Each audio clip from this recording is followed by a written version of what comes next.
IFFK international film festival of Kerala 30ാമത്തെ IFFKയുടെ സമാപനം ഇന്നാണ്.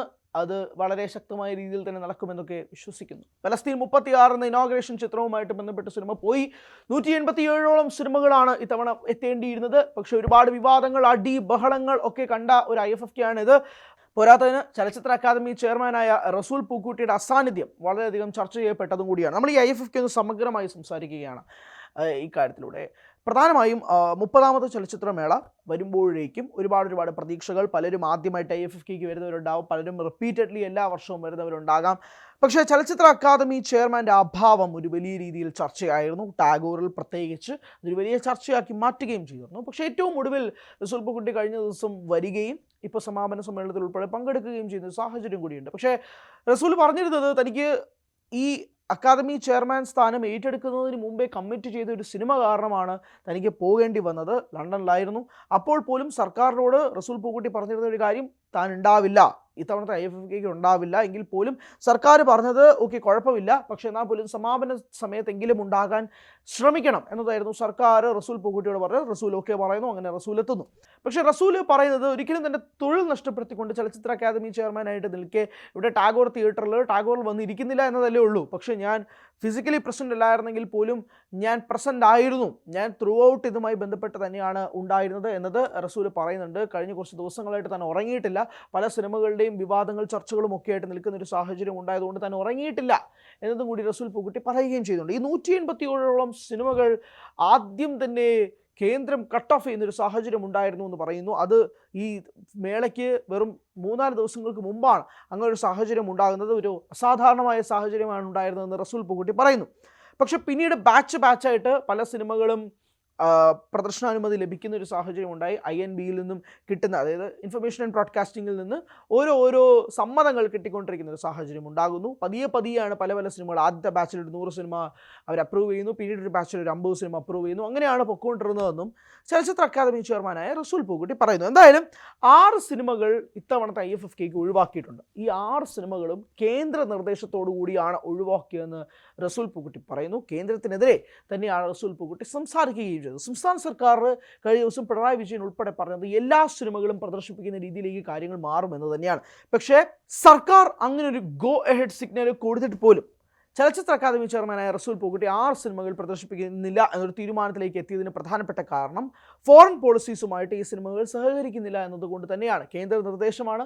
ഫോറിൻ പോളിസിയുമായി, ഇന്ത്യയുടെ ഫോറിൻ പോളിസിയുമായിട്ട് ഈ സിനിമകൾ ഒത്തുപോകുന്നില്ല എന്നുള്ളത് കൊണ്ട് തന്നെയാണ് ഈ 6 സിനിമകൾ ഒഴിവാക്കുന്നതിനുള്ള തീരുമാനത്തിലേക്ക് എത്തി എന്നുള്ളതാണ് റസൂൽ പൂക്കുട്ടി സംസാരിക്കുന്നത്. ഇനി ഈ 6 സിനിമകൾ ഏതൊക്കെയാണ് എന്നത് കൂടി നമുക്കൊന്ന് പരിശോധിക്കാം. All that lights of you, clash, yes, flames, eagles of the republic, a point എന്നീ ഈ 6 സിനിമകളാണ് പ്രദർശനത്തിന് വിലക്കിയിരിക്കുന്നത്. ഈ സിനിമകൾ പ്രദർശിപ്പിക്കരുതെന്ന് ബ്രോഡ്കാസ്റ്റിംഗ് മന്ത്രാലയം ചീഫ് സെക്രട്ടറിക്ക് നിർദ്ദേശം നൽകുന്ന ഒരു സാഹചര്യം കൂടി ഉണ്ടായി എന്നത് വേണം തന്നെ പറയാൻ. എന്തായാലും ഈ 6 സിനിമകൾ പ്രദർശിപ്പിക്കില്ല. അതിന് കാരണമായിട്ട് പറയുന്നത് കേന്ദ്ര അനുമതി ലഭിച്ചിട്ടില്ല എന്നുള്ളൊരു സാഹചര്യമാണ്. ഇനി ഇതാണ് നിലവിലത്തെ ചലച്ചിത്രവുമായി ബന്ധപ്പെട്ട, അല്ലെങ്കിൽ അതിൻ്റെ സ്ക്രീനിങ്ങുമായി ബന്ധപ്പെട്ടുള്ള ഒരു കാര്യങ്ങളായിട്ട് സംസാരിക്കാനുള്ളത്.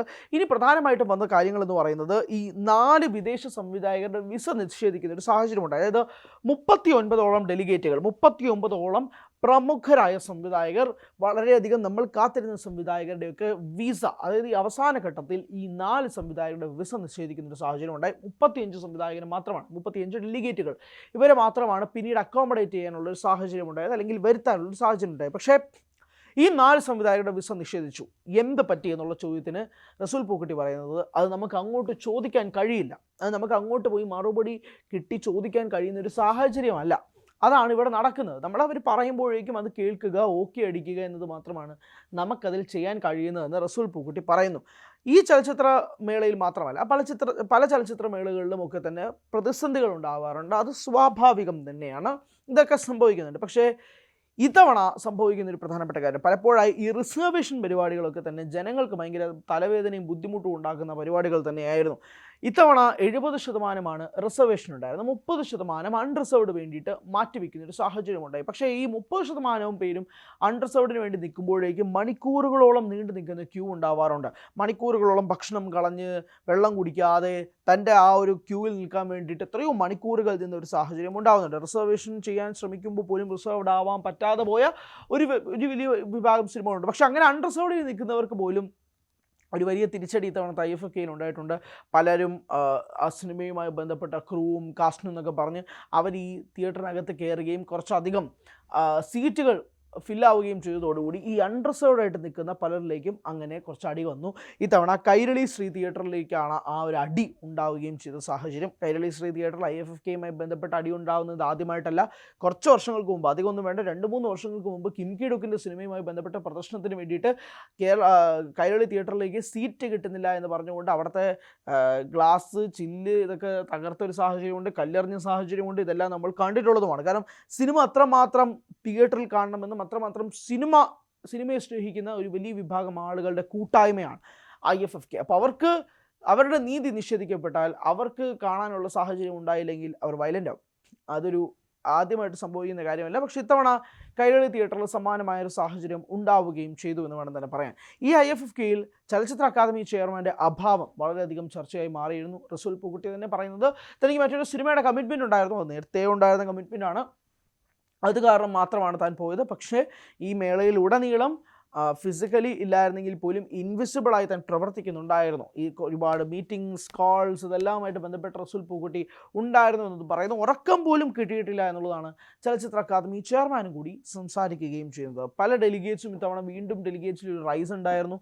ടാഗോർ ഉൾപ്പെടെ നമ്മൾ തലസ്ഥാന നഗരിയിൽ ആഘോഷമാക്കുന്ന ഒരു മേള തന്നെയാണ് IFFK, പ്രത്യേകിച്ച് സിനിമകൾ കാണാൻ വേണ്ടിയിട്ടും ഒക്കെ. പക്ഷേ 180ഓളം സിനിമകൾ ഇത്തവണത്തെ IFFKയിൽ ഉണ്ടായത്. ഈ 6 സിനിമകളോളം പ്രദർശനാനുമതി നിഷേധിക്കുന്ന ഒരു സാഹചര്യം ഉണ്ടായെങ്കിൽ പോലും സർക്കാർ അതുമായിട്ട് ബന്ധപ്പെട്ട് എല്ലാ സിനിമകളും പ്രദർശിപ്പിക്കുമെന്ന് പറഞ്ഞിരുന്നെങ്കിൽ പോലും ഇതിനകത്ത് കുറച്ച് പ്രശ്നങ്ങളുള്ളതുകൊണ്ടാണ് ഈ 6 സിനിമകൾ പ്രദർശിപ്പിക്കുന്നില്ല എന്നൊരു തീരുമാനമെടുത്തതെന്ന് റസൂൽ പൂക്കുട്ടി പറയുമ്പോൾ പോലും സർക്കാരല്ല, അതൊരു ഒരു കൃത്യമായ ക്ലാരിഫിക്കേഷനാണ് വരുത്തുന്നത്.